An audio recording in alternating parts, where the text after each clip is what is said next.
Hello বন্ধুরা, আজকে আপনাদের দেখাচ্ছি আমাদের বাড়ির বাউন্ডারি ওয়াল করতেছে। কিভাবে করতেছে কোন মিস্ত্রি দেখুন। আচ্ছা দেখি মিস্ত্রিকে বলি, মিস্ত্রি কি বলে। মিস্ত্রির মুখ দিয়েই শুনি। বলো। বলো কি বলবো, আমি এখানে টাইল লাগাইতেছি। হ্যাঁ, এই তো কাটতেছি, এখানে কাটতেছি।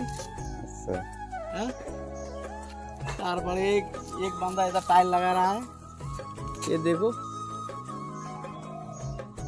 फिर ये कुर्सी नहीं मिल रहा है, एक कुर्सी भी नहीं है। अच्छा ये कुर्सी लाने के लिए गया है अभी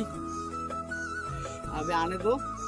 उसका बाद ये जो ऊपर वाला है ना, इसी को सेट करेगा अभी। মোটামুটি আজকের মধ্যে শেষ হয়ে যাবে উপরের টাইল লাগা। তারপরে মনে হয় কালকে লাইটিংগুলো সেট করবে।